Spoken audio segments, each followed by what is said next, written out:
A gente sempre ouve falar que um texto ele tem que ter coerência e tem que ter coesão. Dentro da língua portuguesa, a coerência ela é um pouco mais importante do que a coesão, mas ambas são importantes para conferir textualidade, para conferir sentido a um texto. Sem coesão, um texto vai ficar mal escrito, vai ficar difícil compreender. Sem coerência, o texto vai ficar totalmente sem sentido. Então, a coesão são os conectores gramaticais que permite ligarmos partes do texto para que ele seja um todo significativo, para que ele seja coerente. Então, eu sempre dou aquele exemplo daquele pequeno textinho para vocês. Um texto totalmente sem coesão, para que vocês entendam que não vai ter coerência. Quando eu digo que o menino estava andando de bicicleta, pulou a janela e nunca mais comeu o biscoito. Eu me comunico? Eu formo frases? Formo, mas nenhuma dessas frases tem relação, tem ligação uma com a outra. O que está faltando aí? Conectores gramaticais, conectores de sentido, que vai ajudar o meu texto ter o início, o meio e o fim que todo texto tem que ter para ser compreendido.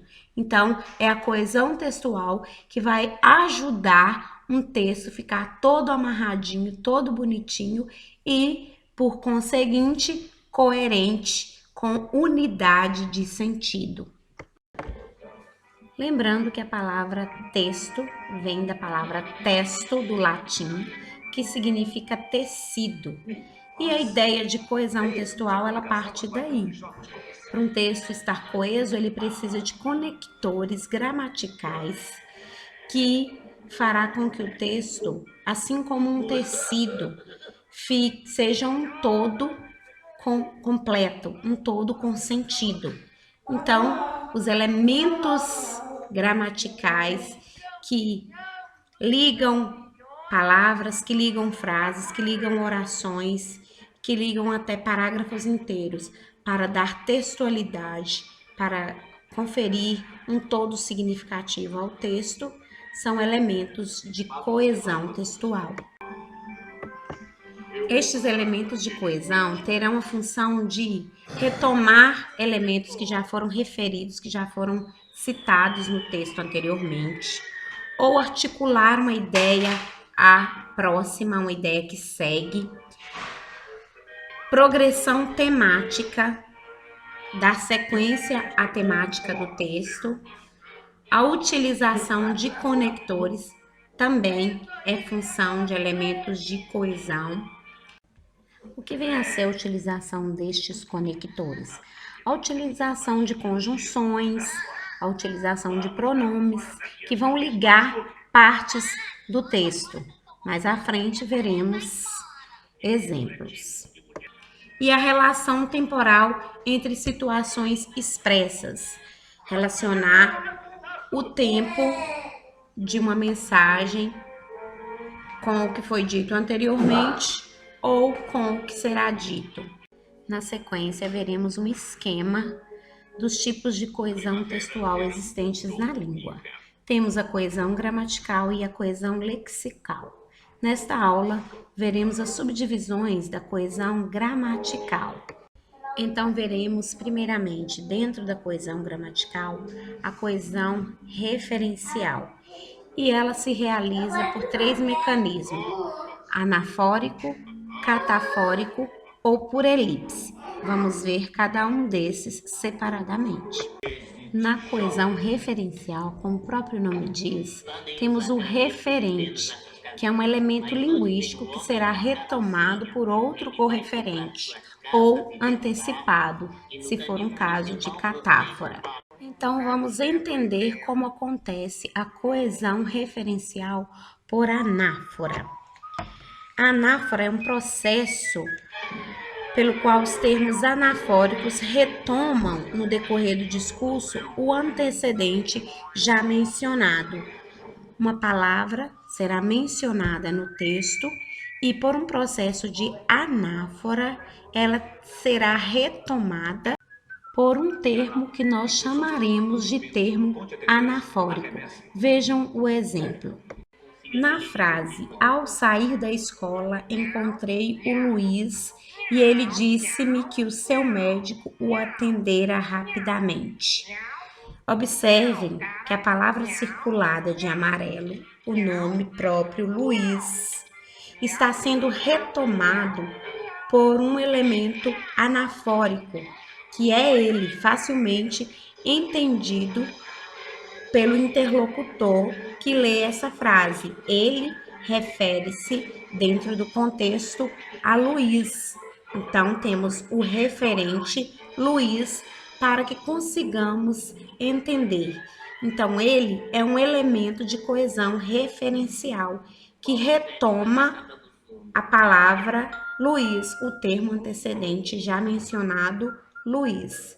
Na sequência, disse-me que seu médico o atendera rapidamente.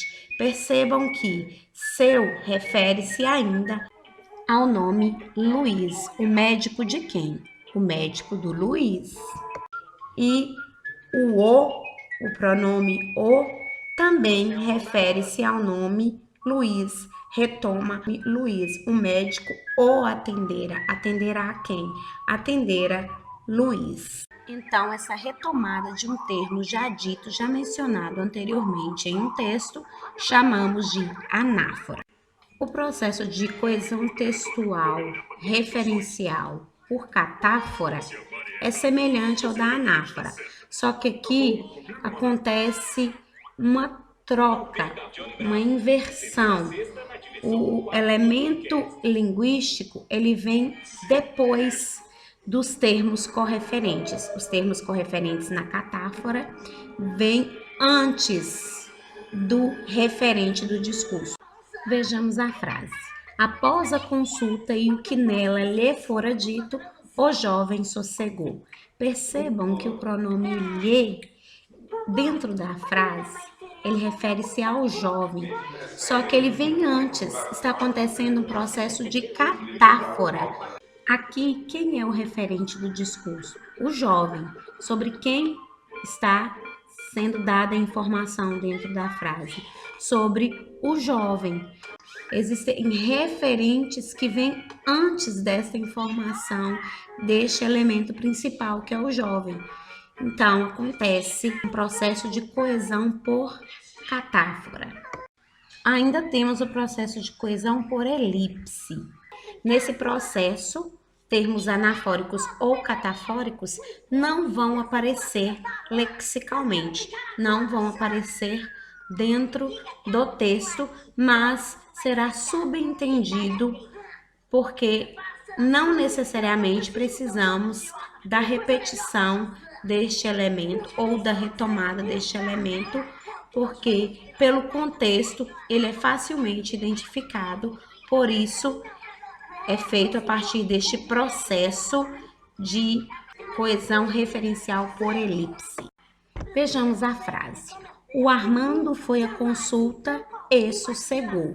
Percebam nesse quadradinho vermelho, onde nós temos dois colchetes, que poderíamos ter um elemento de coesão referencial anafórico. A retomada do termo Armando poderia ser pelo pronome ele, por exemplo.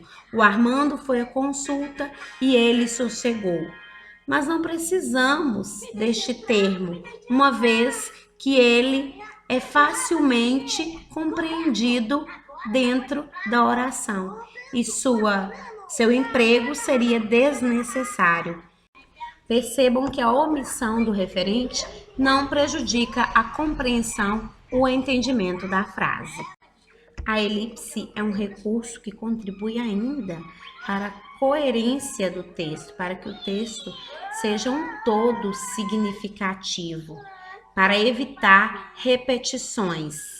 O último tipo de coesão referencial é a correferência não anafórica. É a utilização de duas ou mais expressões que vão estar relacionadas ao mesmo referente, mas nenhuma delas vai depender da outra. Então, apenas elementos do contexto que nos permitirá detectar a correlação entre ambas. Olha o exemplo na frase. O pequeno gato aventurou-se no mundo. A cria ganhou liberdade. Tanto o gato quanto a cria refere-se ao mesmo elemento, tem o mesmo referente. E o que nos ajuda a ter esse entendimento é o nosso conhecimento de contexto, nosso conhecimento de mundo. O que nos faz saber que gato e cria refere-se ao mesmo ser, refere-se ao mesmo elemento, o nosso conhecimento de mundo, o contexto, juntamente com os nossos conhecimentos prévios. Até aqui, vimos a coesão gramatical referencial. Na próxima aula, assistiremos a coesão gramatical frásica, interfrásica e temporal. E depois, a última aula com a coesão lexical e suas subdivisões. Fiquem ligados!